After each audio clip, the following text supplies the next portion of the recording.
Hey guys, and welcome back to the Wrestling Stoop with the legend himself, Bob Roop. I am your co-host, Ray Russell, bringing you yet another fun trip back in time as we go back this week, once again, to Knoxville, 79. And in order to continue to tell that story, let's welcome him back onto the show, the legend himself, Mr. Bob Roop. Well, hey, Ray, and our listeners out there. It's good to be back. I enjoy getting these stories out there. Hopefully, somebody out there enjoys hearing them. So good to be back with you again, Ray, and with our listeners. Oh, great to have you back, Bob, as always. And I got to say, some more great feedback over the week. And surprisingly, I can't believe it. Either people are really biting their tongue. I haven't received any real hate mail as of yet in regards to your version, your side of the story going on here back in the Knoxville territory, which, you know, you've been painted as one of the super heels in all of this, and you're kind of just giving your side and saying, hey, free enterprise, we did what we were doing, but also not just that, you're taking a different look at things, what was really going on behind the scenes, not just someone guesstimating, well, they probably did this, or they were probably thinking that. We're kind of getting the other side of the story now, and I love that we're getting it out there. And last week, for those who missed it, we started going through some of the cards near the end of your run of the Knoxville 5 or the Knoxville 7. We'll talk a little bit more about that when we get there. But we're looking at some of the cards right now. We're also refuting some of the comments made by Ron Fuller on his podcast in months and years gone by in regards to what he thought may have been going on during this. And he broke it down week by week, results by results here, specifically in the Knoxville Coliseum. And we're kind of refuting some of the ideas and thoughts that he might have had, or at least explaining your version of what was going on at this point in time. And we're going to continue to do that as we're about to head into the month of May of 79. And to add just a little more context to that, Bob, June 8th is the day you guys walk out. You're no longer part of the Fuller promotion. So we're getting very close to the dissipation. Everything's going to fall apart here in just the next month. And we're getting there. But before we get there, we want to finish telling this story here in the end of April throughout the month of May, 1979. A reflection or just a thought on, these thoughts are covering a period of like 4 or 5 decades since they happened, since the action, the times we're talking about. Right. But the idea that maybe I was a heel in this interaction with Ron Fuller, that I came across as a heel after all this time, was because he told a story only from his point of view until you and I got together. I've never, just sporadically hit and miss, was ever given a chance to defend myself. Mm-hmm. And I think that at one time, Barry Rose, our good friend Barry Rose, mm-hmm. Before COVID interrupted it, he was working on getting a situation where Ron Fuller and I would actually get together at one of his fan fests, right? And do you're aware of that? Oh yeah. In fact, I've been told that story by various people, and that only shows you how big of a deal that was going to be. I don't know how many fans and even other wrestlers have said, man, they were going to try to get Roop and Fuller together down there in Florida. Barry Rose and company were trying to do that. And so the fact that people keep bringing that up to me just over the last year or so tells you how much everyone was looking forward to seeing what was going to happen in that instance. So that was going to be a big deal. And then, like you said, COVID hit. Well, I mean, the deal, big, little, or whatever it is still there. The one thing, again, is I was never given an opportunity to present my side of an argument. And Ron Fuller, I think you said the segments, he did like 4 or 5 or 6, 7 segments involving my actions. And with the rest of the guys that went against him, of course. But, he never invited me to be on his show or even, via a phone call to get my side of the story. And it wasn't until you and I got together that I've ever been able to present any kind of defense for everything that he said about me, which it gives me the idea that if you're getting back, if we are getting, and through you, of course, if together we're getting feedback that I'm not quite the heel that I was before you and I started getting my side out there, or, another opposing view, tells me that maybe I've got at least a little credibility with our listeners, that what I'm saying makes sense and maybe jives with written history or video history that they have or their own memories. in a way that said, yeah, well, that makes sense, what Roop said and what Ray and Bob presented, this week. That gives me a whole, I didn't know that part of it. Once I heard that part of it, now Bob doesn't look quite as bad as he was when he was just the heel and the guy that was at fault, created the whole problem. He's just the worst person ever lived. I'm kind of comforted by that a little bit, that we've managed to break. I mean, he's been doing this for a long time, that we've been able to make some inroads in our little short time together. So onward and upward, my friend. Yeah, absolutely. I think it opens up everyone's opinions and thoughts and ideals. And for me personally, business and what you guys were doing with Ron and what Ron does with other people and has done, and he's not exactly innocent in his own right. But what anybody does in business, I look at it like politics with me. It ain't none of my business. Whatever you guys want to think or whatever you guys want to do, I'm not involved. I'm out of it, right? So I don't have a full opinion in regards to who's the good guy, who's the bad guy. If that's what's going on in the world of business, then I say, like you said, free enterprise. You guys do what you got to do. As long as nobody's getting maimed or raped or murdered in the process, then hey, right. All's fair in love and war, I suppose. And you guys are, we have already discussed it. You guys have already begun plotting to get out of the Fuller promotion, create your own. You went and tried to look into maybe starting up a union, which doesn't go anywhere. Of course, Dick Slater going to go. We talked about that. And tell Eddie Graham, who in turn informs Ron Fuller on the last episode, that you guys will be leaving the territory. Now, that doesn't happen at this point because I don't think you're going to be sticking around another, 6-7 weeks here by the time that happens. But we did discuss that on the last episode. But as we were closing up last week, we started looking at some of the house shows at that point in time. And I was giving you some of the comments made by Ron Fuller on his podcast in regards to each house show. And we left off on the April 20th event. And I believe that was the one where you guys drew 4,200. The week before it was super down, but that was because you guys had changed venues for the week. And I'm not sure the reason of that, but you're back in the Knoxville Civic Coliseum at this point, and you're back up to at least 4,200, which is still down from what you guys were doing. But I mean, jumping up over 1,000 shows you that the venue was part of the issue. Changing venues was clearly part of the issue.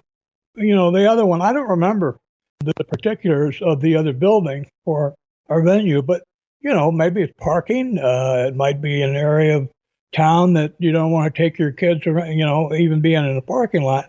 You don't know. You just don't know. As opposed to the Coliseum, they had big events, but that would be a place that was, it wasn't a criminal area that you had to be afraid of driving into, and even getting out in the parking lot and with your kids, or maybe if you're a senior citizen, you have to worry about being, strong armed somehow or held up, or beaten up. So you don't know if you're going to another venue. And then the thing is, once you do change venues, there's usually a drop when you go back to your regular haunt, because there's a percentage of people who had gotten used to going every week, and then they didn't, for whatever reason, didn't want to go to the new venue, and so they kind of lose that every week sort of mentality and don't go that following week even when they go back to the other. Every show is an advertising for the next show. That's what you're doing from first match to the main event. You're advertising for the next show in that town. It's like a regular TV program. You're leaving a cliffhanger or whatever to get people to want to tune in again next week to come back and pay their hard-earned money to come back and see, who's going to get revenge, or man, I can't wait to see that match. Right. If you didn't get say in the new venue or the other venue, if you didn't tape your hot match or your angle and put that on TV, well then, no, I can't understand why we wouldn't have done that. I don't remember, but I wouldn't understand why we wouldn't have done that if we did have something real hot that, would contribute to the angle of whatever angle we were doing. Then I wouldn't understand. I don't know why I wouldn't go ahead and have taped that and put it on a TV show. I just don't recall, though. I just remember, as bad as business supposedly was, from what I've been hearing through you about business falling off, it never was terrible. I mean, it wasn't like when, again, that first Cow Palace show where the building was like, 20% occupancy and 80% empty seats. It wasn't like that. It was the business was always decent. I mean, it wasn't like anybody was losing money. Fuller wasn't ever losing money on any of those shows. Once we had a steady building and a steady ability to present our angles and keep the fans aware of them, I think business would go back to being at least decent.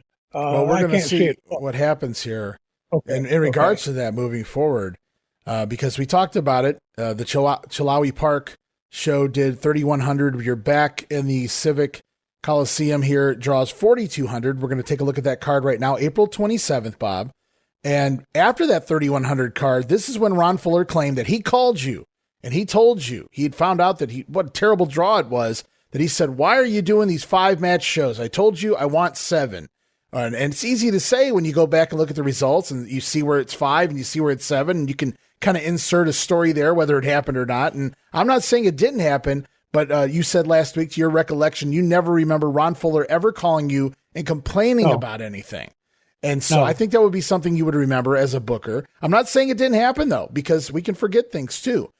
But again, I want to go back and say people are, it's very believable, that story that he told, that he called you and he made you change it from 5 matches to 7 matches, because you can go through the results and see where it changes. I could have said it if I was alive back then. I was still a year away from being born, but I could have called. I told Bob that, man, you got to do 7 matches, because it's easy to say when you see that's what happens the following week. And that's what happens here, April 27th. The shows go from 5 matches on the card to 7 at this point. And now we're going to look at the card. It's a ladies matchup, Winona Littleheart over Lily Thomas, Dean Ho going to a draw with Ken Lucas in a battle of baby faces, Ron Slinker over Mr. Fuji, the Masked Zodiac now here over Terry Gibbs, Crusher Blackwell defeating Kevin Sullivan, also baby versus baby, and we're going to get to that in a minute. Dick Slater and Thunderbolt Patterson, we talked about Thunderbolt coming to town. They go to a no contest with Bob Roop and Bob Orton Jr., and the main event, Ronnie Garvin over Boris Malenko, Southeastern title, was on the line. Garvin, the new Southeastern champion. So that was the card. And now we're going to look at some of the complaints Ron Fuller had with this card. One of them was, he said, Blackwell is no longer the Bumblebee. There was no explanation given on TV. He just came out as Crusher Blackwell. We talked a little bit about that last episode.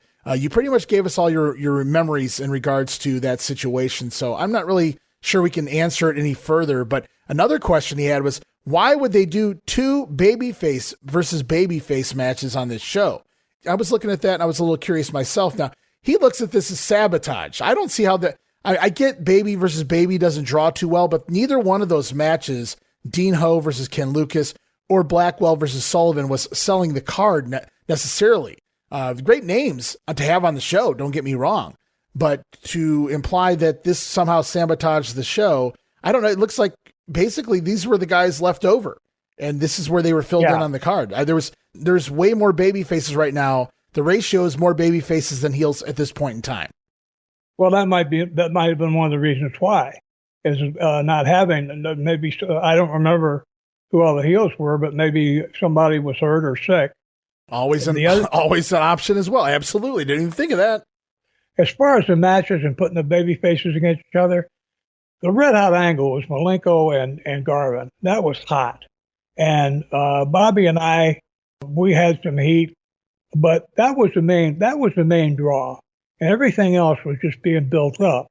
So the matches we're talking about would be good matches. I mean, the guys would go out there and give a good performance.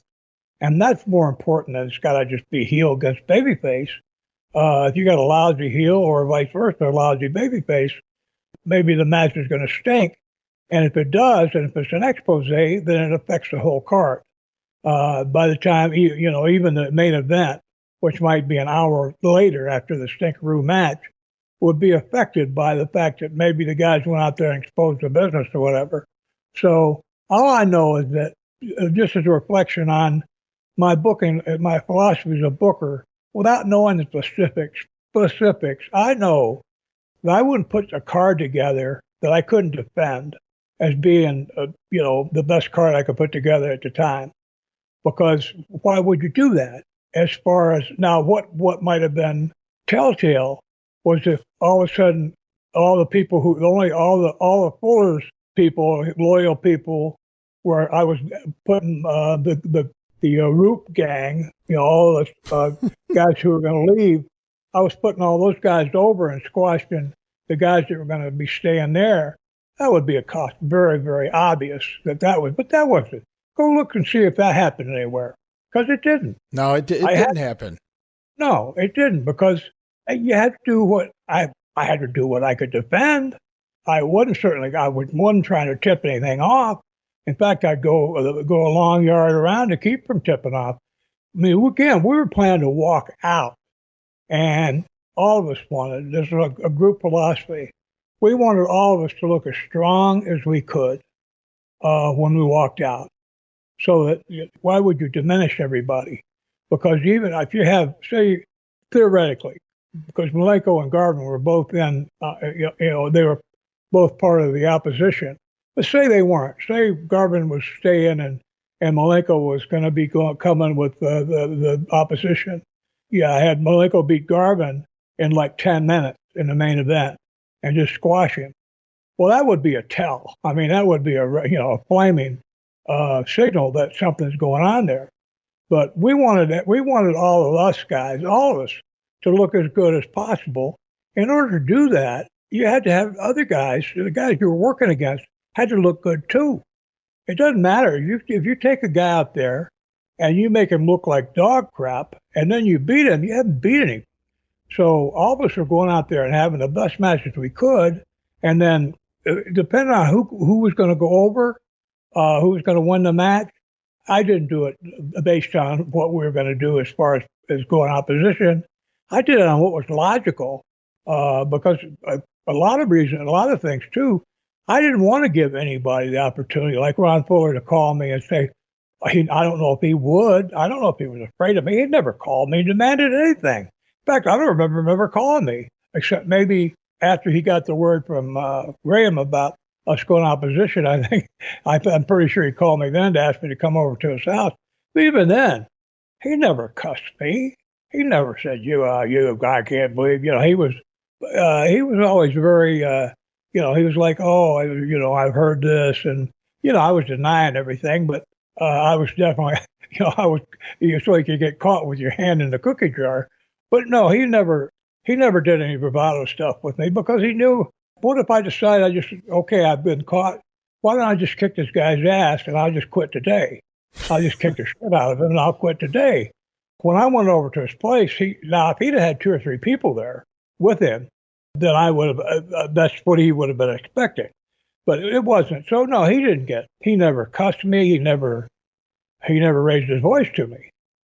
We fast forward another week to May 4th in Knoxville, and we're going to look at the results real quick so that we can look at the context of the complaints that Ron had about that card. And I don't know how you complain about this card, but here we go. May 4th, 1979, Dick Slater over Bob Orton Jr. in a Texas death match on the card. Also, Mr. Fuji over Ron Slinker in a karate match. Of course, Ron Slinker known as a karate expert, right? He was a black belt and certainly had some credentials in the martial arts. Tony Charles over Ken Lucas. Kevin Sullivan defeats Bob Roop.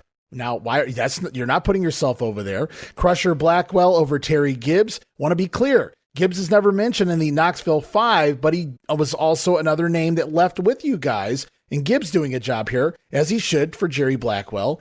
Dean Ho defeating Ted Allen in a Bayliner boat tournament match. And Ronnie Garvin in a rematch. Now the champion is Garvin, defeating the former champion, Boris Malenko. Sounds like a great card. Let's see Ron pick it apart here, Bob. So I go into my notes, and I want to be clear, guys. I'm not attacking Ron Fuller. These are things he said. They're out there public, and Bob deserves the time to dispute them, refute them, discuss them at the very least. And so, Bob, I know some of these things you've already heard in the past. Some of these things you're maybe hearing for the first time, but we're going to get your take on it right now. And it all starts here. And I got to question how he would even remember this, how any wrestler would remember this going back 45 years ago. But Ron told on his show, for this show, the May 4th card, he said that he gave you 2 weeks advance notice that he was off on May the 4th in Alabama because he was booking Andre in his place to take on Hulk Hogan.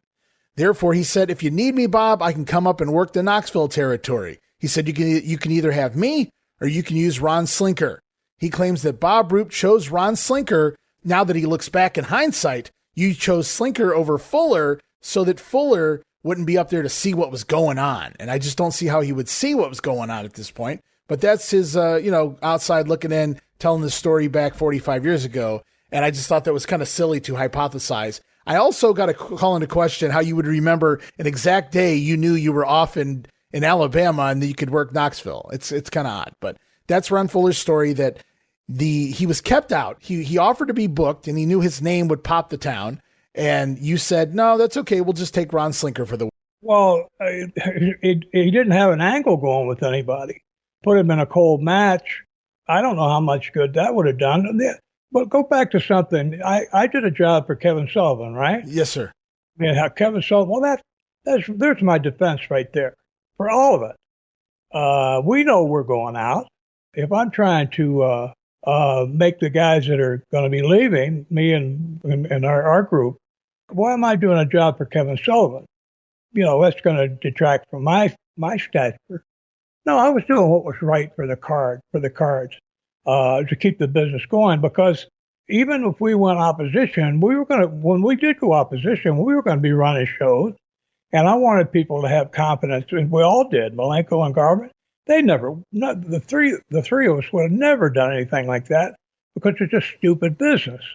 It's like, okay, if we can't have it, we're going to kill it for everybody. No, we wanted to have our own promotion, and we wanted the guys to be as credible as they could be. But I wasn't going to do it by bringing down the whole business. It would have been wrong for me to beat Sullivan there.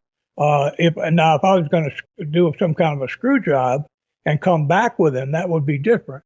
No, we were doing the right thing there. If I need a defense, that's it. Explain that. Why would I have Kevin Sullivan? I mean, I was calling the shots. Why would I have Kevin Sullivan beat me if I was trying to enhance the guys that were going to be going opposition? Well, as silly as it sounds, as much as you guys are trying to run opposition to Ron Fuller, you're not trying to hurt every single wrestler you've ever come in contact with. I'm assuming for various reasons. For one, they're one of the boys as well. You're not trying to screw them out of their livelihood, but at the same time, you might be able to use them someday yourself. And there's no reason to just bury people to get yourself over. Well, I had to learn my lesson from Shire and California yet about having the boys. Of course, in California, I only had one guy, the guy that stooged us off to Roy Shire. But I didn't have opportunity of all the boys turning against us, and like saying, refusing to talk to us. That never happened until we did our opposition in Knoxville.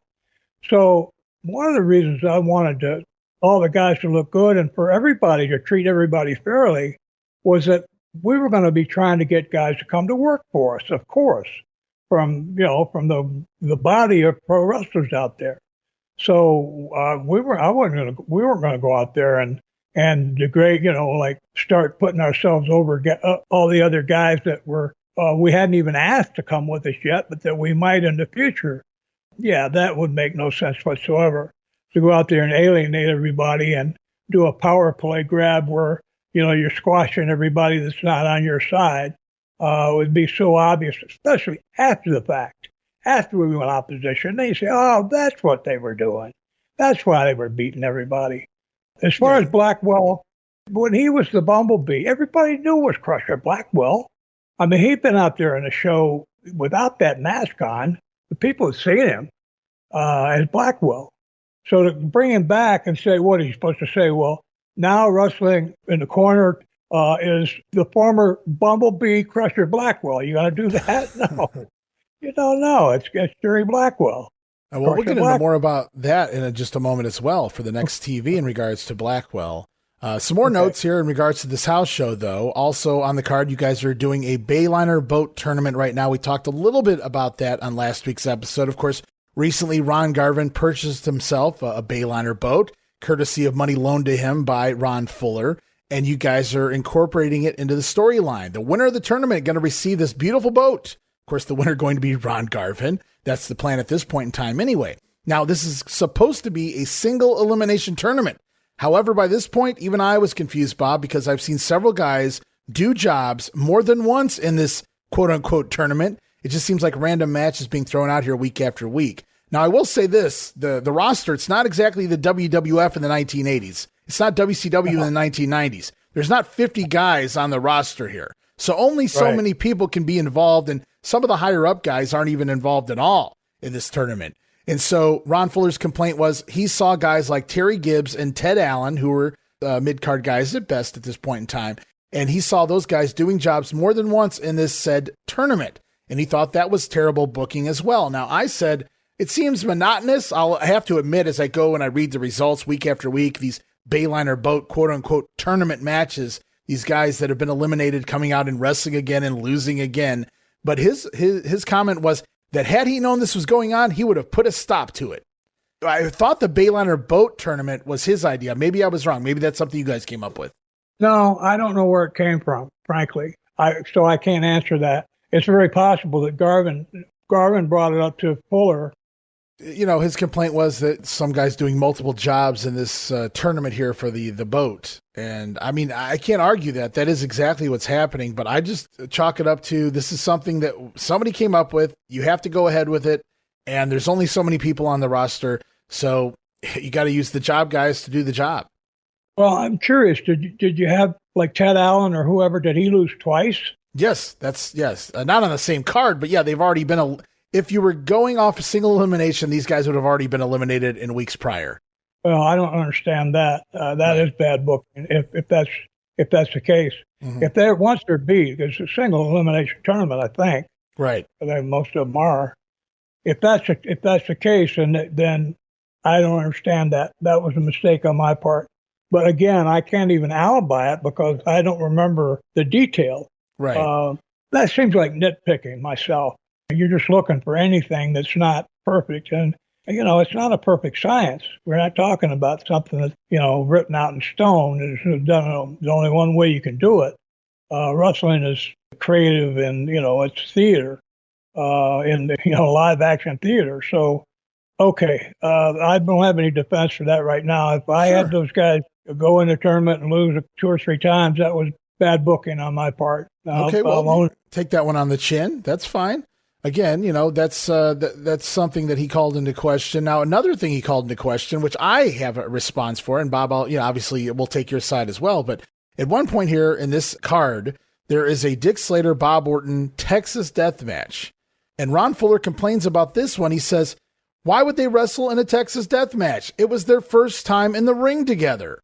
And a lot of people, even if they're looking at the results, maybe they're scrolling through and looking for a singles match between these two, and they say, yeah, Ron's right. This doesn't make any sense. However, if you go back to the last several weeks in a row on the cards, you'll see that Orton versus Slater was taking place in tag team action multiple times, leading to this Texas death match. No doubt there was a rivalry there going on both sides of tag team matches. They had several different partners during that time period, and now it leads to these two finally getting at it one-on-one in the Texas death match. So that was my response. That was my argument in regards to this was, again, it felt like Ron was just picking apart what he wanted to see and ignoring what was really there. And maybe he really didn't see it, but it was easy and plain as day to me that, well, the reason these two are fighting, and I don't know the context of the Texas death match or how heated their rivalry was, but it was clear they were in the ring multiple times prior to this, leading into this matchup, just in tag team action.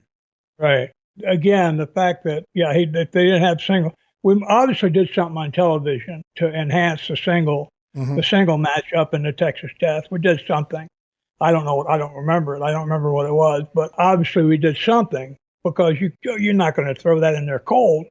And the fact that he's saying that they never had a single match, well, it was a tag team match. You can single out two guys that really, maybe Orton started hiding from him in the tag match. He would, he played a little bit of the chicken. And back up when Slater got in there. Or maybe, who knows what the reason was. I don't recall. But believe me, it would be justified. You don't throw Texas death match out there. But just to say they had never been in the ring together, to the keen eye, you see that, yes, they were in tag team matches multiple times, but maybe to the average person just scrolling through looking for those singles matches leading to the big blow off here. they would say, well, you're absolutely right. They didn't wrestle. Yes, they did. They wrestled multiple times. It was just in tag team matches. So I don't know how you can say that this makes absolutely no sense. I just wanted to get that out there. Also, another one I wanted to get into here, his final complaint on this card, because he had a lot of them. Like I said, this was a heavy week. Garvin versus Malenko in the main event. His argument was from August of 1978 through May of 79, they wrestled 15 times in the main event of a Knoxville card.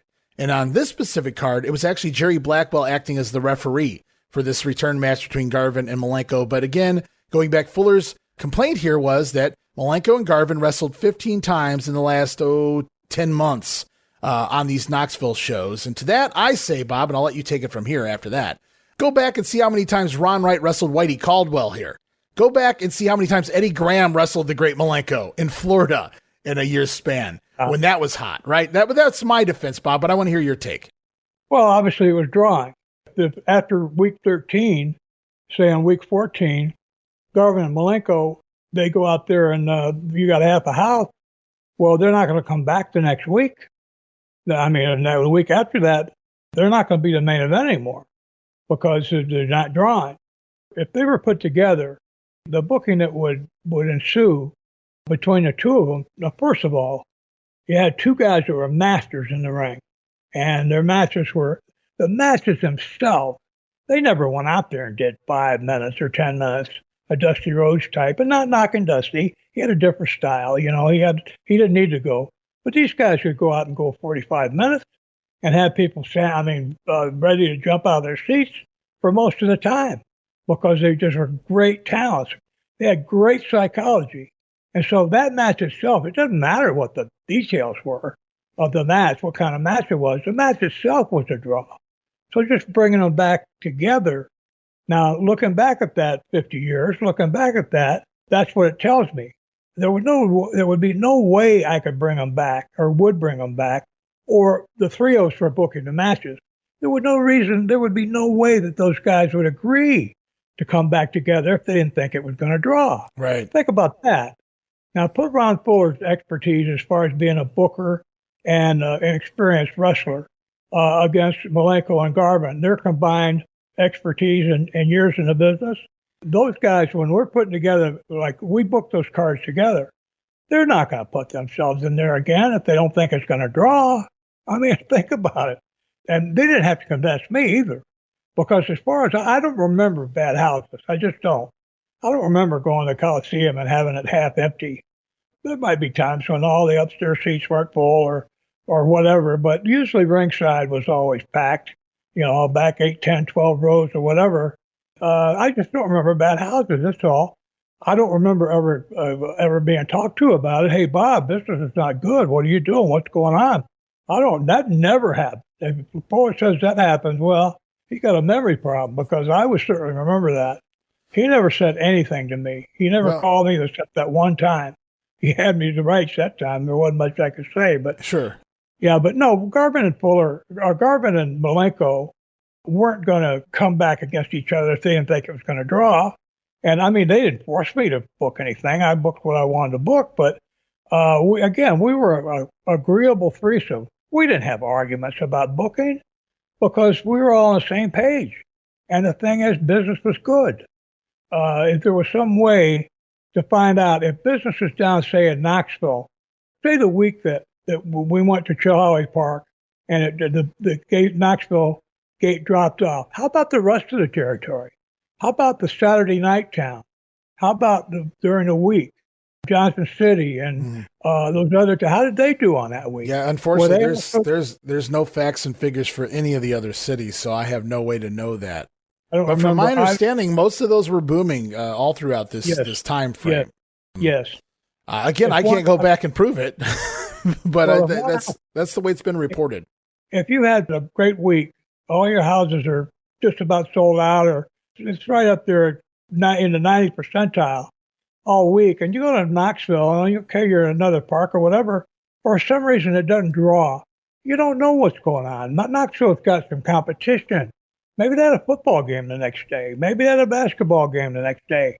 Maybe they had something else going on. Maybe that night in Knoxville. as opposed where you didn't have that in Johnson City on a Tuesday, and you didn't have it in some of the other towns that are up in Harlan on Saturday night. But Knoxville had competition for the sports dollar. They had other things going on. So, I mean, the university could have been playing basketball or football or whatever. So I don't remember the territory in the whole time I was there. Including when Robert was booking before me. I mean, when I took over, it was a good shape. I mean, I'm not going to not give credit where it's due. It was a good shape. So we kept it in good shape. And I don't remember now if one town was down. Okay, that happens. But I don't remember the territory. In fact, I know it was never, the whole territory was never down, where it was down everywhere. Because I would remember that, and I don't. You know, I want to go back to the last episode. I used this term multiple times. I said there's been a lot of time to overthink this entire thing. And now Ron Fuller, this many years later, can go back and look at all the results and what the cities drew and this, that, and the other, and all the information that he got from Les Thatcher. And he can create his own puzzle. As you said, when we go back in hindsight, we can tell the story any way we want and find the pieces that we want to tell it. And I'm not even saying that to degrade Ron Fuller. I'm saying that it's just human nature to do that. You don't even realize you're doing it. And right. In this instance, you know, Ron Fuller has the opportunity to go back and look at things and say, well, I don't really agree with that. He must have done that on purpose, damn it. And so he does put you over here on this podcast, though. He said he didn't really understand at this point in time, looking at everything, what was going on. He said you were competent. You'd been booking for quite a while, since the end of the summer of 78. He said really good booking, he had to add. Good business since August of 78, he said, up until now. And then he uses this term. He says, that's when he knew mutiny was coming. He said mutiny here. Treason for no reason. Now it's mutiny. And so it's becoming fact now to Ron Fuller that the plan was in place. And you'd already admitted that, yeah, by this point, you guys had been making the plans to do the move back at least somewhere in the month of April. So, yeah, by May, absolutely, that's clear to say that was happening. But here he's trying to, again, make reasons as to why he knows there was shenanigans going on. And so that's why I wanted to cover some of the booking here, as I think a lot of this really just boils down to Ron reading between the lines things that aren't really there, telling himself that that's what they were doing to me. And again, I go back to human nature in many ways. I don't know how much of this is Ron really just trying to concoct things versus him seeing things this way. So maybe at the end of the day, we can even open his eyes a little bit. Maybe he wants to know, all right, what was really going on, and maybe we're able to do that for him. Good luck. Did Ron ever mention anywhere on his podcast that I came to him with questions about the box office? I believe so. I believe so. If he did, and it's in my notes, we haven't gotten to those notes yet. But you got to remember, I listened to these podcasts over a year ago, and I don't have it all in my noggin anymore. If I remember correctly, he said you came to him, you explained your take on the story. He didn't think those ladies were capable of doing it, but he sent someone, I want to say Mac McMurray, could have been anybody, to use one of those little counter gimmicks, those little click gimmicks, and count the head coming in. And he said that Mac McMurray came back and told him that everything was on the level. And again, I'm going off of my memory from over a year ago. I think that's something I heard. Okay. Well, good. I'm glad that he brought that out there. So that gives him more credibility in my mind. But yeah, you're right. You can pick and choose when you are trying to back your whatever your philosophy or your story is. You're going to pick the facts and whatever that agree to your point of view, not anything that detracts or is negative to it. So yeah, I'm sure you could find, if he looked hard enough, could find plenty of things to back up his theory of what I was doing. I do know that him having Les Thatcher, reporting to him about what I was doing, rather than talking to me himself about what I was doing, it is still a little bit disturbing. I know that, the wrestlers, as a booker, I told guys what to do. And if they didn't do it repeatedly, like more than once, they got their notice. And if they went out there and purposely stunk up the ring, they would get their notice. And these guys weren't working for me. They were working for Ron Fuller or for whoever the promoter was. I was their boss in the sense of telling them what to do. I was like the foreman on the ranch. Right. I wasn't the guy that owned the ranch. But the thing is, once as a foreman, if I fired him, the rancher was going to have to pay him to do nothing or sweep go out and bale hay or something to make a living. The point I'm trying to make is that even though I wasn't paying these guys, I would be able to tell them what to do. And if they didn't do it, they were gone. And now I'm using that. Ron Fuller could fire me. He could fire me at any moment. He could call me for no reason. Just say, hey, Bob decided I wanted to go in a different direction. Mm-hmm. So I'm giving you, in fact, you're done as of tonight. You don't even need to come back. You're done as tonight. Your check's in the mail. Goodbye. They could have done that, but nothing I can do about it. Can't sue him. Can't go beat his ass. No. It's just that's the way it goes. He had the ability to do that. Why didn't he do that? Why didn't he come to me? Well, I want to ask anybody listening out there and listen to Ron talk about all these difficulties he had with me. Why didn't he talk? Now, he might say that he never called me in to come talk to him about anything. I went to him with the problems I saw. And the only other time he called me was after he had found out what we were doing. So I'm just curious, why didn't he step in then? It was an ongoing business then. The money being lost was being lost then. Why wasn't he talking to me about it if he was concerned? I never heard a word about it. That's a good point, is the concern is continuous throughout this story, that every week these numbers are not acceptable, but he really didn't come to you. And according to him, he came to you once in regards to how many matches were on the card. But other than that, even he never says that, I went to Bob every week and I said, what the hell's going on? He never did that. And it seems like a promoter, if they were that concerned and thought that there was something that could be done to fix things, wouldn't step in immediately, because that's their money, right? That's their livelihood. And promoters everybody loves money, but promoters specifically love money. That's why they're running the show. And so that's a good point there as well. We fast forward to the following TV, more complaints. He says that the following TV, after 2 weeks of not showing any matches, any clips from the Knoxville shows, the house shows, you finally show one. Some of the Texas death match between Bob Orton and Dick Slater. But you have Bob Orton come out to do voiceover work, kind of talking about the match. And he says that was a mistake because Bobby was a great talent in the ring, not the best talker, specifically to try to get something over like the match, the story that he's telling here with Dick Slater. And so now, first he was complaining you weren't putting any action on the TV from the Coliseum. Now he's complaining so now you put the match on the TV program, and now he's complaining about who's doing the voiceover work. Yeah, well, Bobby did have problems. Way back when we were partners back in Championship Wrestling for Florida, I did all the talking, but he had improved. He'd gotten over being... Well, this would insist in this regard, because Bobby was your tag team partner more often than not. Bob Orton was a friend of yours at this point in time. Bob Orton rode the roads with you guys. Bob Orton was leaving with you guys. And this comment that he makes here would insist that you guys realized that Bob Orton wasn't a good talker and he was going to bury the segment and thus leave one of your guys that you're depending on. When you leave the territory, you're basically throwing him out here to the wolves, and you're to make the show stink because Bob Orton doesn't know how to get the segment over. And that doesn't make any sense to me, because you guys are looking at him like one of your top talents when you leave here. If you didn't think he was good, why would you use him when you leave? Furthermore, his complaint also was, hey, Bob Orton was on this episode, Bob Roop was on this episode, Malenko was on this episode, and Garvin was on this episode. How dare four of the top names in the territory be on this episode? And his excuse was, well, they're all leaving the territory, so they had to get themselves over on my TV program. He leaves out the fact that, well, Dick Slater was on the same episode, so were various other talents. Yeah, who are you going to have on there if you don't have your main talent? I mean, they weren't all going out there and having single squash matches to get them over. With just some like Ted Heath or somebody. And don't get me wrong, Ted was a great talent, but they were involved on the TV. So it was to do something to enhance their angle. And again, I want to go back to not alibi, but the rationale that I've been going with all along. Malenko, 30 whatever years in the business. Garvin, 20 years in the business.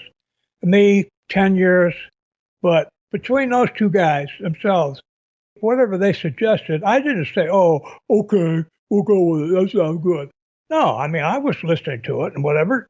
Did it fit into with what I had going? Was there a way that it jived? Were we telling a story? And we were with all that stuff. Mm-hmm. So if they were on there, that's why. I mean, what are you going to do? Keep them off the TV? It doesn't make any sense to me. Some of the arguments are just a little over the top at this point. And again, I'm just going back and repeating things that Ron actually said. They're not being taken out of context. I wrote them down verbatim, or at least I paraphrased basically what he was saying on his show. And I didn't, sensationalize anything that he said. These are comments that he actually made. So I'm just repeating what he said and now giving you an opportunity to respond. A lot of people say, Ray, put it under the rug. Let's just bury this thing. Pretend it like it never. No, because the stories are out there on Ron Fuller's end. Every time somebody clicks on that and listens to that, there's no other side of that story. That's not fair to Bob Roop. That's not fair to anybody that's involved in a situation. I wouldn't want to have this happen to me. And so that's why we're digging into this. And I'm still leaving some things out because some of it's just so petty, it's not even worth the time here on the show to address.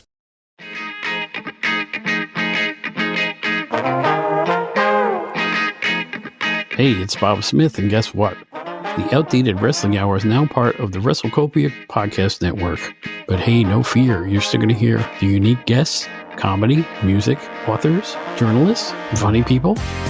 Who knows who's going to end up on the Outdated Wrestling Hour? Remember, it's all new and all old. So check it out in the WrestleCopia Podcast Network and wherever you get your podcasts. Listen if you know what's good for you. Hey guys, Ray Russell here, curator of the WrestleCopia Podcast Network, inviting you guys to listen to many of the programs here as part of the WrestleCopia brand, including, but not limited to, the Wrestling Memory Grenade, currently covering the 1988 and the WWF project.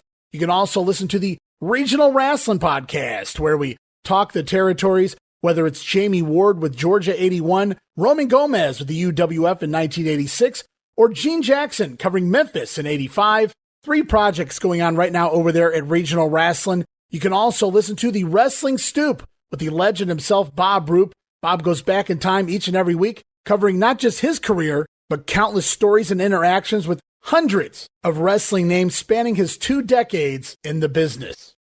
But that's not all. You can also check out the Puro Wrestling Academy with the professor of Puro Resu, Mr. Dan Ginnity.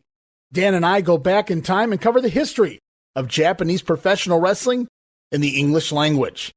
And you can listen to all of those shows and more, all part of the WrestleCopia Podcast Network, located over at WrestleCopia.com. That's WrestleCopia.com, and anywhere your podcast streaming needs are met, from Apple to Spotify, Pocket Cast, and beyond.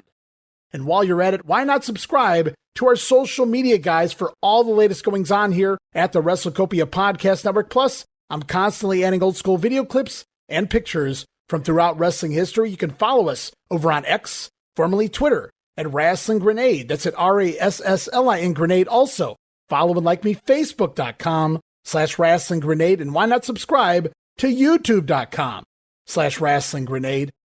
And of course, now would be a fantastic time to become a WrestleCopia patron over at Patreon.com/WrestleCopia.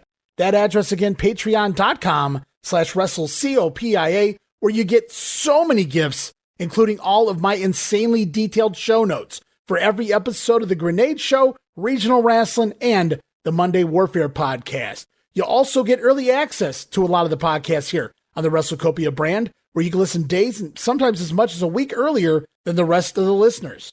But that's still not all, guys. You also get at least a dozen digital downloads for your viewing and reading pleasure each and every month, plus random bonus video drops, and of course, the Patreon exclusive Watch Along series covering many past WWF and WCW events. And if that's not all, Videocasts, also now a part of Patreon. No subscription, cancel anytime. Give it a try for a month, guys. I think you'll like the content that I offer, and every penny of it goes right back here into paying the bills. So if you're looking to support that next up-and-coming podcast brand, please consider making it WrestleCopia. Help me pay some of the bills to keep the WrestleCopia Podcast Network and all of the great shows here up and running for the months and the years to come.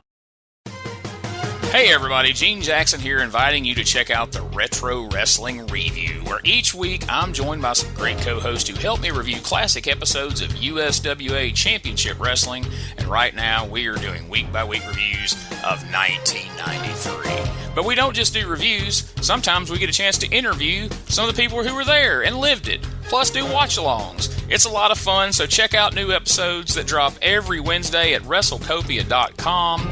And to find links to everything associated to the podcast, you can go to USWApodcast.com. There's also another segment that happens weekly. I don't know if you remember that there was a personality profile segment in Knoxville headed up by Les Thatcher. He would sit down and have a personal conversation with one of the wrestlers each week. They let you get to know them a little better. And supposedly this week on TV, Les Thatcher was interviewing Jerry Blackwell, the former Bumblebee. And Ron reports here in his notes that Les Thatcher complained because that was his deal. He handled the personality profile. Nobody told him what to do in that segment. That was his segment on the show, but he was specifically instructed by you that he could not mention the Bumblebee character, that he had to focus on the future feud that was going to be Malenko and Blackwell. Heaven forbid you tell the story that you have upcoming versus dwelling on the past. But again, I guess Les was complaining to Ron in regards to that. Well, Les never said a word to me about it. If he's got a complaint, you got to tell the person who's causing it, giving him the grief or whatever. Would it be fair? I'm not saying you would change your mind, but if Les came up to you and explained his what he wanted to do, wouldn't there be more of a chance that he would get it on the air versus you not knowing anything about it? Exactly. I didn't know I had any heat with Les until just the last couple 3 weeks. Yeah, I know it's really caught you off guard. And that even when I took these notes last year, I bolded everything with Les's name in it, specifically because I wanted to know what I was entering when I went back and told you these stories here, because I don't know how much of this is really Les and how much of this is really Ron Fuller telling the story and using Les as something to pass things through. So I want to be very clear about that. I want to be extremely clear about it. I don't know how much of this truly was Les Thatcher. So whenever I say Les's name, you can take it with a grain of salt. Again, I even bolded his name in all of my notes that have Les's name involved because I'm not 100% sure these are things that Les actually said, but there's still something we could address here. Well, yeah, it's finding out all these things 45 years later. Right. Is interesting. It can be a lot. Yeah, it can be a lot. Well, I have a tendency to get on the defensive. I don't take criticism well, but if it's merited, for example, using guys that got beat in that tournament, if I did it, that's a mistake. I shouldn't have done that, but because anything that destroys your credibility, it affects the whole business. It's not just that particular match; it affects the whole promotion. So you work real hard. If you're smart, you work real hard not to do anything to lose your credibility. Yeah, I'm hearing a lot of these things for the first time. I'm going to just start doing some more research myself. I haven't yet been able to listen to Ron Fuller. I don't know why. I haven't been avoiding it. There's nothing he's going to say that's going to bother me. But I watched 5 minutes one time, and he got to talking about the Tennessee Stud and all that. I said, well, okay, it's your story. You can tell any way you want to, but I don't think I want to listen to it. But I'm going to I'm going to ask you to send me a link to all those stories they're talking about Knoxville. I'll come up to date. So maybe by next week. Let me just put it this way. So you have a co-host here on this show who steps back and lets you tell your story. I do get defensive sometimes because I just look at it from, I don't know, like an attorney's point of view, not because you're the host of the show and we work together, but because I just think things are ludicrous and I just got to take my side, my thoughts, because I'm here on the air. So why not? Right. When you listen to the Ron Fuller podcast, you're going to get a completely different type of co-host. I don't know the guy's background or how much knowledge he truly has in wrestling, but he's clearly a friend of Ron Fuller, and he's basically there just to fuel the flames, basically, is what he does. Okay. I just want to be clear so you know what you're stepping into when you start listening to those shows. So, okay, well, thank you. Yeah. Thanks for warning me. Well, don't believe me. Whatever's out there, I can take it. But I need to be better informed when I'm talking to you and I'm going on the defensive here about some of the accusations that are made, I'm not really prepared. It's like if you're going to court or something and you're going to give testimony, and you don't even know what you're talking about. So I'm going to go ahead and do some more research. No, and I get it. To have it in your head and have time to process it rather than just respond to it after hearing it for the first time, comments made or supposedly made by certain people. I can see where it would catch you off guard. There's not a whole lot of response. Hopefully, you have another week or so to think about it. And maybe we can touch on some of these things further. So I hate to keep, catch you off guard with some of these stories. No. And we'll definitely shoot you a link to the episodes covering all of this over there on the Fuller podcast. But you were asking just a little bit ago in regards to, well, let's talk a little bit more about this mutiny, shall we? You asked me what Ron Fuller had said on his podcast, if you had ever come to him and questioned about those ladies. And this is where I get to my notes. This is where Ron talks about it. So we're perfect timing. And I'm going to just skim over this and see if there's anything different. He said, you basically came to Ron. You made the complaint that you and Ron Wright had witnessed two lady ticket sellers stealing money in smaller venues. Ron had never heard about this before, he said. They were great people, and he couldn't believe it. However, he had Mac McMurray, his referee and trusted official. Basically, Mac handled the money at this point in time. Mac's job was to carry the tickets to the employees, says Ron. He would record the numbers of the advanced ticket sales and of general admission and ringside seating. He verified ticket numbers and houses every night and brought the money back to Ron. Ron said that he told you that. At that point, he said Ron and Mac got together. They had some people that with the click meters, he called it, the click meter counter, and they went there, just a third party, to double check. And it wasn't so. The tickets were right. The money was correct. So says Ron Fuller. And that was, you asked about that a little bit ago, and I found it in my notes here. So I wanted to cover that again to make sure that I was accurate. Well, question. Was this third party, the clickers and all that, were they back the week after that or the week after that or 6 months later? I only know what he told. Well, when the teacher's in the room, the kids don't misbehave, when the teacher's not. Anyway, we don't need to go there. There's no way to prove it. Although asking, and I don't want to in any way disparage Mac McMurray either. He was a longtime employee around Fuller. And so who knows? I don't know. I don't have any proof. If I remember correctly, I think Mac was the guy who loaned Ron some of the money to start up the Knoxville territory. Wow. Well, I know he got awful hot at me for calling him a bag man. But I used to see him down at the Gulf Coast reunion down there in Mobile. And the first couple of times, and it took him a long time to warm up to me. And I don't blame him. I mean, it kind of cost him his job there too. But again, if everything had been fair, we never would have even thought about it. Again, we established this, but I will repeat it. Ronnie Garvin's the one that said, let's take it. And Ronnie was the one that had been there longer than all of us. He'd been there longer than Malenko, than me. He'd been there, I guarantee for all that time. So he's the one that said, let's take it. That's what convinced me. I thought if this guy who's, if there's anybody who's got an inside look at this promotion, it's this guy. And, plus he's a top talent. He draws. So with him as a draw and Malenko coming along too, we got some drawing power, which made it feasible. I want to go back to a comment I made last week in regards to the whole bank robbery scenario. Everybody wants to focus on who said, let's take it. That's the big deal here. And to me, it doesn't matter who said it. Everyone was involved. Everybody agreed to do this, right? It's not like, and I know Ron Fuller's painted the picture, I guess you could say, that you brainwashed all these other guys into agreeing to go and leave Ron and join this new promotion here. But to imply that, to brainwash somebody, wouldn't that be implying that they're simple-minded, very easy to take advantage of? Would you think that anybody out there would say someone the likes of Boris Malenko or Ron Garvin didn't have their own thoughts and opinions on things, weren't strong-headed, strong-willed men, never did anything they didn't want to do?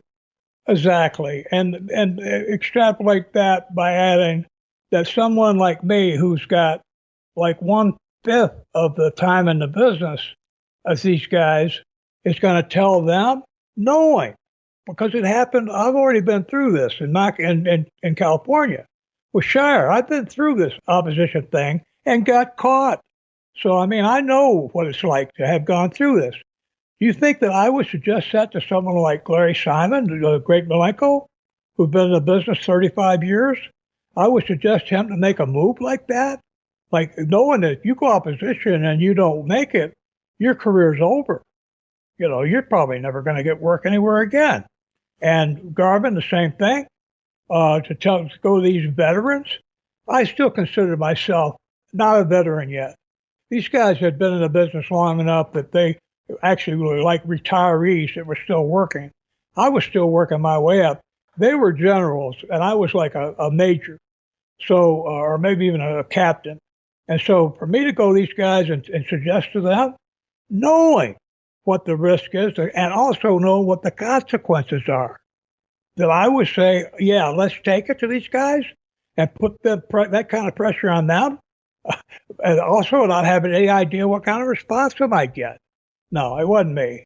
I mean, I would be glad to say, yeah, I'm the one that said it. No, I wouldn't have had the nerve to say that to those guys, right? Because you're asking people to seriously dislocate their lives. Hey, guys, you know what? I'm upset with Ron Fuller. I've talked to him. So what we're going to do, let's go out and go opposition, just alienate ourselves to the rest of the business all over the world.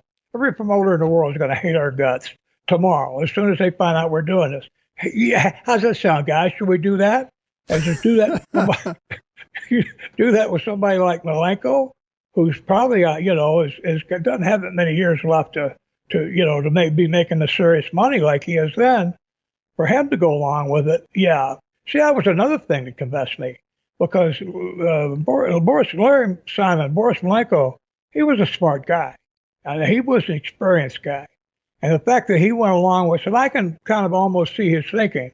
This is a way that if this worked, he would have a place to make money for the rest of his life from wrestling by being a partner, a junior partner in a territory. So that was, it was a great chance for him. Ronnie was probably just more interested in the money, because you could, we were making great money there. Right.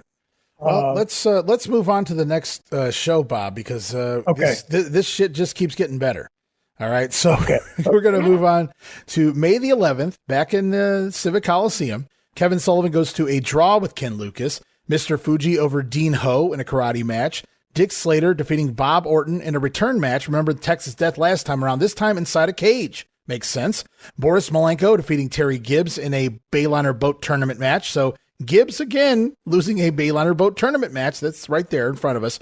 Also on the card, Robert Fuller in town defeating Larry Cheatham on the undercard. So I guess Robert was just in town, worked a random match on the card. But it's always good to see a Fuller in town, I suppose, in Knoxville. He was there. Why not? Also, it was supposed to be Crusher Blackwell taking on Boris Malenko. Of course, that's the new feud. Blackwell was the referee last week when Garvin went over on Malenko. I'm sure Malenko had some exchange with Blackwell at that point in time, and it led to this new feud between Boris and Blackwell. However, Boris doesn't appear on the... And so it's just a quick squash. Blackwell getting over here, squashing Larry Cheatham, and then Ron Garvin defeating Bob Roop. Last time you guys were in the ring, it was the Tar and Feathers deal. This time, you're in there, no disqualification, and Ron Garvin retaining his Southeastern title. So let's look at the complaints this week by Ron Fuller. He goes on again, and I have to admit, he says this is the third time Terry Gibbs has jobbed in the Bayliner boat tournament match. That is fact. I will not argue that. He also says Ken Lucas versus Kevin Sullivan was a Bayliner boat tournament match, and both of those guys had already also been eliminated from the tournament. I don't know that match was from the tournament, but if it was, that is also a fact. So I'm not really sure what's going on with that whole tournament scene. However, he questions it was supposed to be Blackwell versus Malenko. Bob Roop puts Larry Cheatham in there versus Jerry Blackwell in return. I mean, if he hadn't had to be gone, what I always did as a booker, if I had a guy that for one reason couldn't wrestle, if I could give him the show one time, I give an example. Buzz Sawyer was booked in we were in, I believe, maybe Atlanta. Buzz was booked in Knoxville. Small world. Buzz, this is years later. Buzz was booked in Knoxville, and he was sick. I went to his hotel room. I had to have a maid let me in the room. and I had to get help to carry him out to the car. And I put him in the backseat of my Cadillac, drove him to the town, 3 or 4 hour drive, and then waited until it was time for his match. And then I had a couple guys come out right before his match and bring him in and show him to the people, to the fans, because we had a substitute for him. And so I showed that he was there, but that he was hurt. And, it still hurts when it hurts the town when you don't get the match that you're advertising, but at least he's there to give you some credibility when you say he's hurt or he's sick or whatever. It gives you some credibility. I did that every chance I got. Do you think I want to carry my Sawyer, 400 miles back and forth? No. Actually, in my van? Absolutely not. That's probably the last person I'd want in the backseat of my car, but yeah. We've talked about Buzz a little bit offline. Maybe we'll share a little more on here at some point. When we get there, yeah. When we get there, yeah. Well, I want to go back here, though, for Ron Fuller to imply that Malenko simply, I don't want to say no-showed, but just didn't work this match, I thought was really overstepping in regards to this Blackwell-Malenko match not taking place. And the main event this time around, you're back out here. We'd see Malenko and Garvin, so now we're mixing it up. It's Roop and Garvin again. You're coming back for revenge after that tar and feather job. Also, you want the title. So you come back here. You lose again. No disqualification matchup on top. He says, and again, Fuller's going to go and use Les as his scapegoat. Les Thatcher says it was one of the worst matches he ever saw Ronnie Garvin wrestle. And Ron Fuller said he had to ask at the time, what is going on here? Well, you know what was going on. Now implying you guys were purposely going out there and having bad matches to tank the town, which would make zero sense if you're getting ready to take the town. Exactly. And the fact is, Garvin and myself would not be Malenko and Garvin. I was talented, but not like Malenko. Plus, they had a serious issue going, after those 15 comeback matches. Ronnie and I were cold, or relatively cold compared to that. And plus, my ability to get heat I wasn't anywhere near Malenko's. I never got to that stage, really. Well, he was a master. He was just absolute master out there. We didn't have the kind of match those guys had.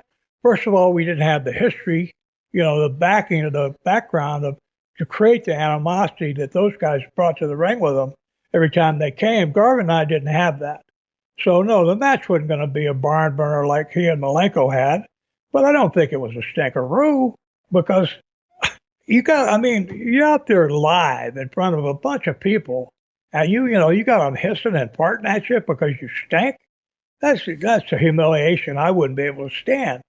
I'd rather get out there and take my pants off, frankly. Well, it was the line where it says here that it was the worst match he had ever seen Ronnie Garvin have in his memory.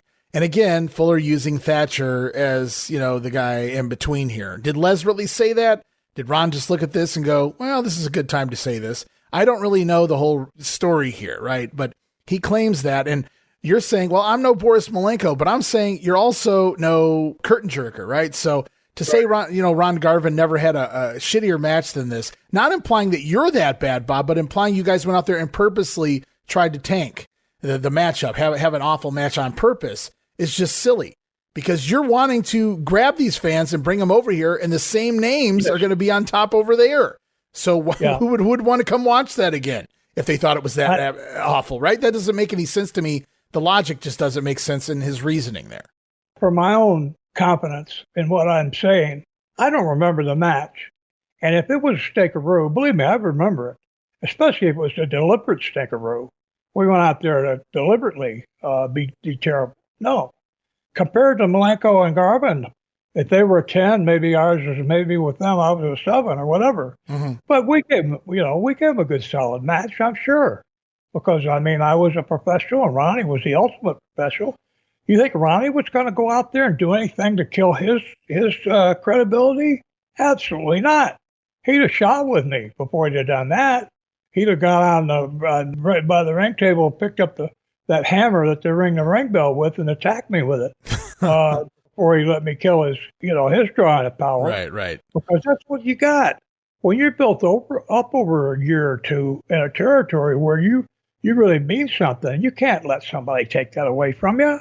You're taking away thousands and thousands of dollars of potential income. Mm-hmm. It doesn't matter who you're working for. That comes coming from the fans. It's not coming from the promoter. So no, Ronnie and I weren't going to do that. Just absolutely no way. I wanted to clear that up because that too, like I said, all of his complaints on this May 11th card just seemed like really reaching for me. I just didn't understand it, but he says that this was a bad enough card that it drew, and these numbers are coming from Ron Fuller. I don't know where he got the numbers from, but we're going to pretend like they're accurate. And so he said, after drawing 4,200 last week, Bob, you guys are back down to 3,400 fans here on May the 11th. And he says it's all because of the terrible booking and the terrible wrestling going on right now in the territory, all done on purpose. And then I look at the card, Bob, and I see Bob Orton versus Dick Slater in a cage match. I see what was supposed to be Blackwell versus Boris Malenko, one-on-one, their first one-on-one encounter in their new feud.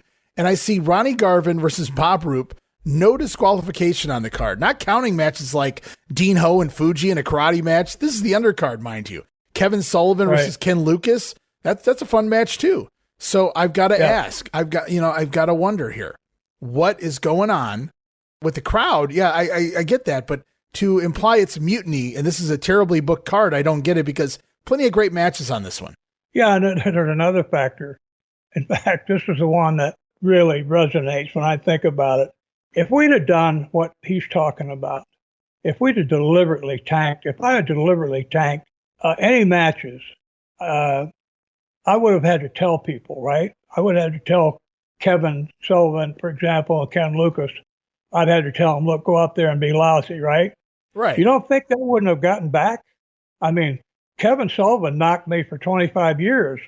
I never heard him say, well, yeah, there was that time in Knoxville. He told me to go out there against Ken Lucas and just be the shit. So, yeah, he insisted.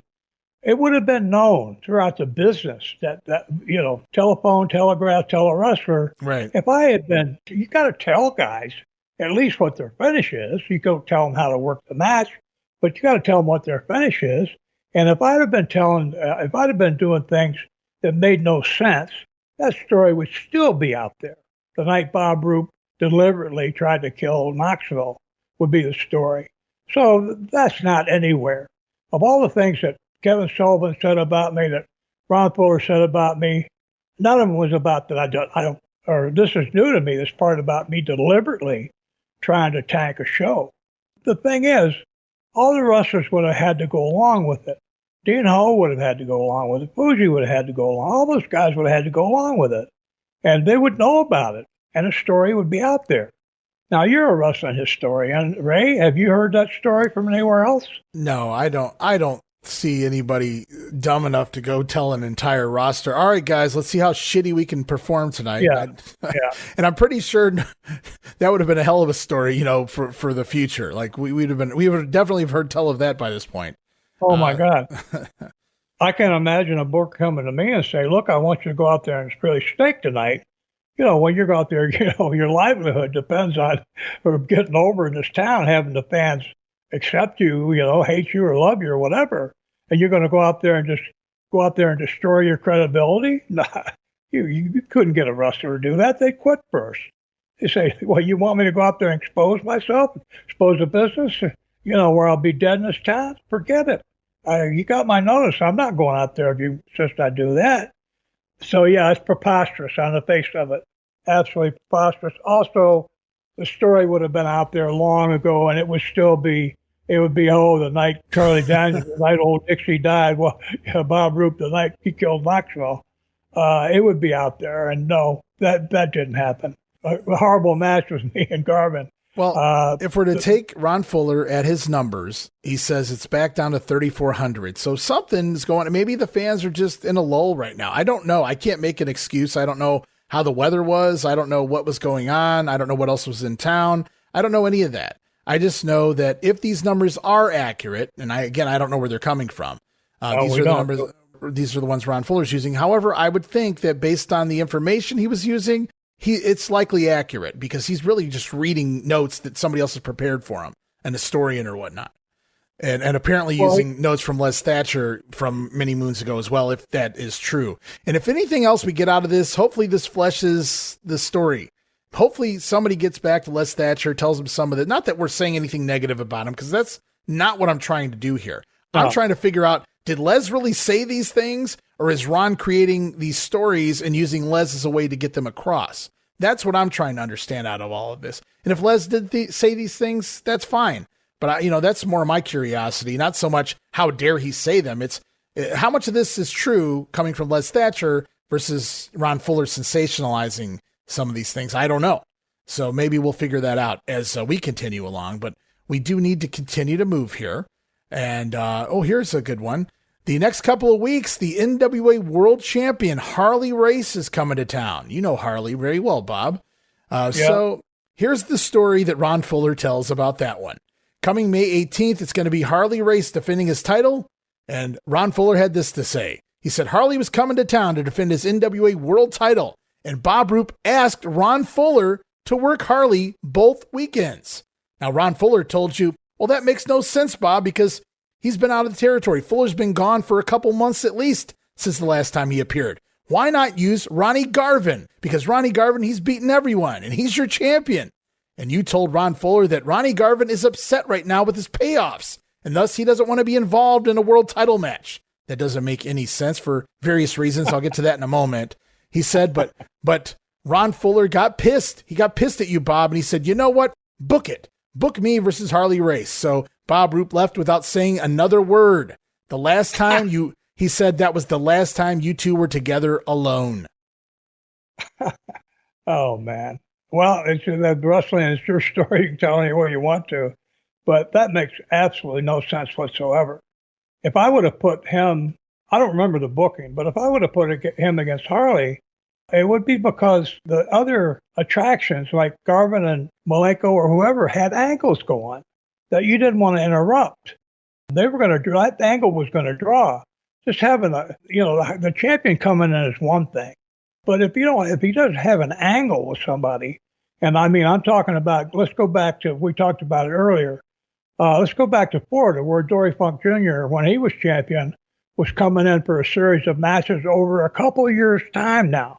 Periodically coming in every month or 2 months or 3 months, whatever, and going around with Jack Briscoe for a week, going to every major town for a week and having those great 1 hour Broadways or 55 minutes. And, by the time when Dory came back with Jack in Florida, they had something established between them. The fans knew that when they worked, they were going to see a great match.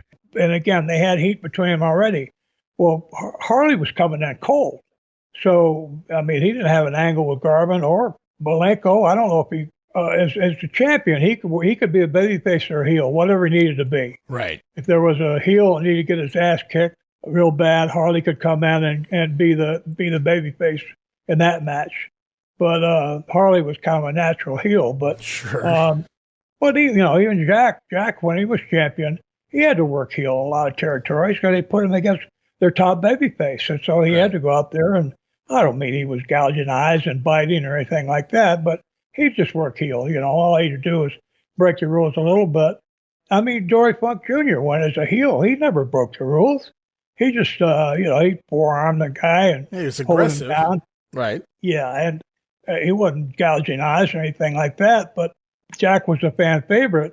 So just by subduing Jack, Dory Funk got plenty of heat. Well, Harley didn't have that coming into Knoxville with anybody. I mean, I would remember that. So putting it with Ron makes sense because Ron, big star there, had been there for however many years. He put himself over there.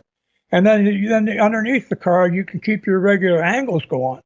Whatever we had going. What were the other matches? Do you remember or do you have it there? Yeah, I'm looking at the card right. It's kind of a super card, if you want to call it that, just because I see some out-of-towners coming in. Fuji over Terry Gibbs, Kevin Sullivan defeating Mike Graham to win the United States Junior title. Thunderbolt Patterson is back here after several weeks. He's going over on Boris Malenko. Crusher Blackwell teaming with Dean Ho over Bob Roop and Bob Orton by disqualification. The Stomper is back, defeating Ken Lucas this week. Alexis Smirnoff scoring a surprise win over Ronnie Garvin, so apparently Smirnoff in the territory now. And you had worked with him in San Francisco. And the main event is Harley Race over Ron Fuller by DQ, and that's so they can bring it back the following week. Did he give you any gate receipts for that show? So they may be in here, and I'll let you know if I find them. I don't see them off the top of my Okay. Well, that's not a big deal. I'm just curious. Well, yes, I do. sense. I see it. Here we go. That was May the 18th, drawing 5,400 for that stacked card. Okay. Sounds good. What was it the week after? Do you have that? Well, 5,000. Yeah, that's, it's a good house. There are only 5,000 people. Yeah. Like you're talking about every week, it's not like once a year. It's not like a college football season where you got 4 home games. Well, you get to have your game every weekend, in Knoxville. So, I just want to reiterate something. I know why I never felt like business was, even if Knoxville was down, I never felt why it was bad, because I would total all the houses for the week. And Monday was good, Tuesday was good, Wednesday was good, Thursday, Friday. If Friday was bad, Knoxville, Saturday was good. So at the end of the week, say the week before we had $40,000. This is just, I don't know what it would really be. Say a good week was 40 grand. Okay, and we had a bad week in Knoxville. So for that week, it was 38 grand. Wow, what a terrible week. It'd be one thing if it was 40 grand and then you went to 20 grand. You dropped in house where they dropped everywhere, but they never did. That's why I never, ever felt, the time I was there, I never felt that we didn't draw, because business was good. If it wasn't great in one town, it would be good everywhere else. So, and I don't remember any of those other towns ever falling. Well, that's another big complaint here at this point. He claims at this point in time, this is right around the time you came to him complaining. And you said you didn't really have a lot of conversations with Ron, but the way Fuller tells it, you guys were talking quite often, because now you're coming to him complaining that all the boys are unhappy with their pay. And he said he told you, well, that belongs to the booker. Of course, they're complaining about their pay because they're drawing less houses. And of course, smaller houses means smaller paychecks, smaller paydays. And so Ron Fuller basically stating that, do better, Bob Roop, I guess, here in the booking, build these towns back, or at least build Knoxville back up, because he says that you came to him with the boys complaint. Do you remember ever going to Ron Fuller about the collective boys, the talent on the Knoxville roster right now, in unison complaining about their pay? No, but let me tell you, it took a while for it to collect. But let me tell you what's going on. After I got no satisfaction from Ron, from me telling him that the ticket selling, the issue with the ladies. Yeah, well, you know what? When I went back up there, I guess the week that I went back and I looked, Mac wasn't checking because they were doing it again. So we had a sellout. And instead of sellout, say, supposed to be 10 grand, Mac would come to me. Again, I said this on a previous episode. We paid the guys in cash up in those Kentucky towns.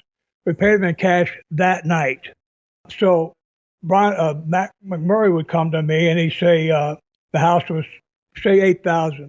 If, say, the percentage that goes to the boys would be 30%, so of 8,000, 30% would be $2,400. Wow. Mac would come to me and I'd ask him, what was the gate receipts? He said, well, it's 8,500. I observed again the double selling of tickets was still going on. And so what I would say, he said, so I'm going to give you 20 or 30% of 8,500 for you to pay the boys. I said, no, give me $3,000. He said, well, that's not right. I said, that's what I want. He said, yeah, but you're only supposed to pay 30%. I said, that's what I think I'm doing. Pay me $3,000. Well, he didn't want to do it, but he did it because that's what I asked him for. And I did that 2 weeks in a row. And Ron Fuller didn't even call me on it the first time I did it. It wasn't until I did it again. That's when he wanted to talk to me. And he didn't call me over to his apartment. We talked on the phone. He asked me, well, what are you doing? I said, well, to the best of my knowledge, I looked around, every seat in the building was full. And my understanding is that, again, the figures I'm using, I don't know exactly what they were, but that's a $10,000 house. So I asked for $3,000. He said, yeah, but Mac McMurray told me the house was only 8,500. I said, well, did he give you any details?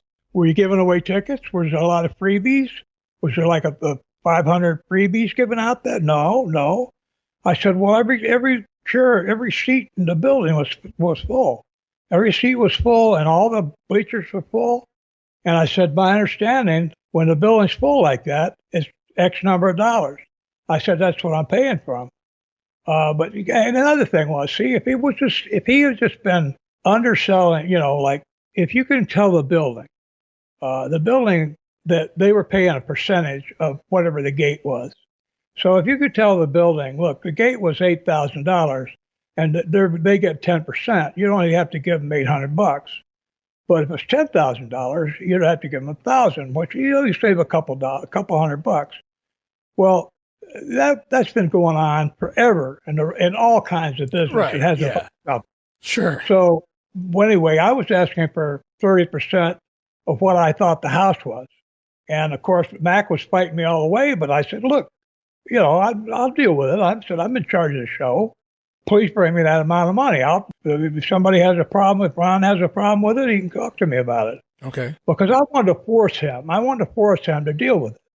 Like I say, he wouldn't even look me in the eye and tell me, Bob, like if he came up and put his hand on my shoulder and looked me in the eye and said, look, Bob, I guarantee you to the best of my knowledge, that's not going on.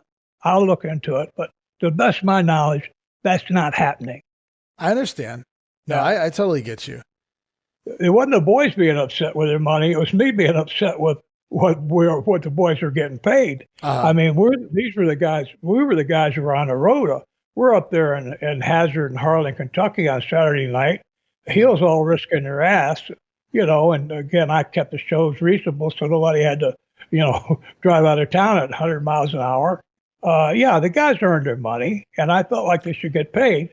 But that was a way of trying to force Ron Fuller to come to try to bring about some kind of resolution that he was going to pay more or something, because I wasn't going to just continue to get screwed around on my personal payoff. That was what that was about. It wasn't the boys. It was me. Looking at the booking at this point, just going back to these cards, the 18th and the 24th, because those are the shows that we're doing Fuller and Harley Race on. So the first night, Drew, what I say, 5,400 or something along those lines. You guys go back and listen to that part of the episode. But they do the disqualification where it's a double disqualification. In fact, they bring it back on the 24th in a Texas death match. Now, as everyone knows, Harley Race is the world champion. Here are the results, and we'll get into it more next time because I know we're running short here, but Ron Fuller will actually go over on Harley Race in this Texas death match. Now, I'm assuming this is non-title, or maybe there were other shenanigans involved we'll get into at the top of the next episode. I do apologize for that, but I wanted to get into one other comment that was made here before we close up, and that was part of the conversation that Fuller said he had with you about you wanting him to come in to work Harley, and he insisted, why not use Ron Garvin? He said that Bob Roop told Ron Fuller that Ronnie Garvin didn't want to work Harley Race because he was upset with his current pay. And that brought up some questions for me, because Ron Fuller himself has stated that Ronnie Garvin was on a guarantee. Ronnie Garvin has stated that Ronnie Garvin was on a guarantee. Ronnie Garvin has went so far as to say, I always got my guarantee, if not more, because he was the main event. And clearly, if he wasn't getting paid what he thought he was supposed to be getting paid, he would have left the territory long before now. But the story here, Ron's telling this story that you told him that Ron Garvin isn't happy with his pay, and so he doesn't want to work the world champion because he doesn't think he's going to get paid fairly. And that's kind of silly on both sides. Why would you say that when Ron's getting a guarantee anyway? Why would Ron Fuller believe that if he knew that Ron Garvin was getting a guarantee anyway? So that part of the story, all sorts of question marks. It doesn't make any sense whatsoever. So I have to call into question that specific part of the story that he told. Well, there's one major codicil that covers all of it. If the wrestlers didn't do what I asked them to do, they would be fired. So Ronnie was going to work. If I wanted him to work with champion, he was going to work with the champion. Unless he had, we were buddies too, unless he had some reason. But normally, when Malenko and Garvin and I put our heads together, it wasn't just the matches we booked. We talked about. We also talked about the finishes, about what we could do and to keep angles going, or to make them stronger, or to have a blow off to end a feud, whatever, in the best possible way. We talked about all that stuff. We didn't just talk about making matches. We talked about results, and the next week, and the next week, and the next month. That's what we were talking about, because that's the way the business goes. You can't just say, you got a new show every day. We were talking about things far into the future. For Ronnie to tell me, no, I won't work with him because I don't like the payoff, preposterous. It's just absolutely. Yeah, there's a lot of eyebrows being raised in regards to that one. I only have 2 eyebrows, but I'm raising multiple in regards to the comments that he made there in regards to Ronnie. The reason Ronnie Garvin would refuse to work Harley Race in a world title main event in front of 5,400 fans. It's just kind of silly. But yeah, going back, it looks like on May 24th, they do the return match, Harley Race and Ron Fuller. Non-title, that would explain why Ron Fuller goes over on Harley there to send the fans home happy. And that's going to draw 5,000, so slightly down.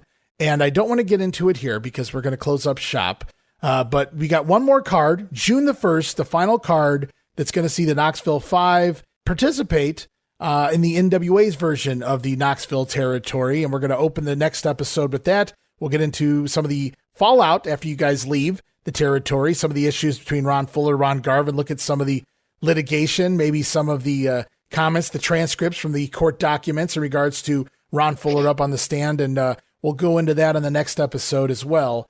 I do want to close this episode, however, going back to this May 24th show, another fun booked card. However, Ron Fuller says, based on the way it was booked, he thought you thought for sure that it was going to be a failure.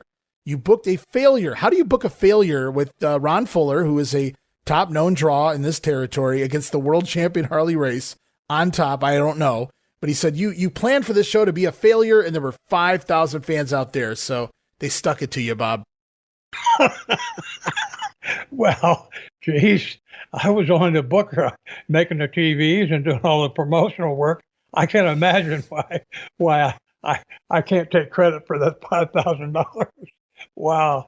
Well, it's his story. I'm going to do some research. So next week I'll try not to be so defensive because. And I put everything very mildly, very politely. I want to be very clear about that because my original notes were verbatim and they're not so nice in regards to the way it was delivered.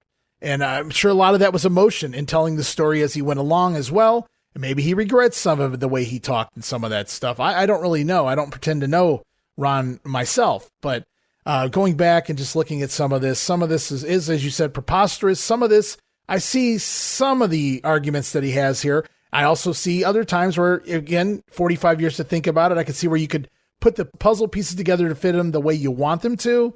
And so Sure. There's a little bit of everything going on here. And you say, well, maybe I won't be so defensive. If I had given it to you the way it was presented, you would have had every right to be far more defensive than you were here this week. So kudos to you there as we get ready to close up, though. When we start off next week, the final week of the Knoxville 5 plus Terry Gibbs in the Knoxville territory here proper of the Ron Fuller territory, I should say, Southeastern.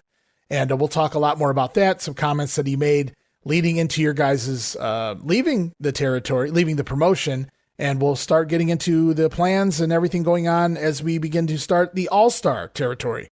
Right. Yeah, I'm getting hooked up with Randy Savage and his family of interesting, eccentric characters. Well, that was being polite as well. Well, I aim to please. I don't want to turn anybody off. But thanks for today, Ray. You folks out there listening, thank you very much for listening to me equivocate. And I'm just trying to alibi, but when you're trying to explain something that happened 45 years ago, that may not have actually even happened. Right. That's you're important. trying to defend yourself. It's kind of hard. Even I have a pretty good intellect, but even I can't reach such unbelievable lengths. Anyway, thanks, Ray, for another very provocative show. Couldn't have said it better myself. Thank you so much, Bob Roop. All right, guys, that's going to wrap things up here this week. But in the meantime and in between time, I encourage everybody to go out there and follow friend Mr. Bob Roop over at facebook.com/poorBobRoop. And you can find me, Ray Russell. Follow me on X, formerly Twitter, at Wrestling Grenade. That's at RASSLIN Grenade. Also, follow and like me, facebook.com/Wrestling Grenade. But most of all, I encourage everybody to go over to patreon.com/WrestleCopia. That address again, patreon.com/WrestleCopia. So many great gifts there, including early show releases, digital downloads, video casts now available, and so much more. Check it out over at Patreon. Help support the brand. And until next time, on behalf of Bob, we ask you guys to hold tight and see where we head next time. Right here on the Wrestling Stoop with the legend himself, Bob Roop.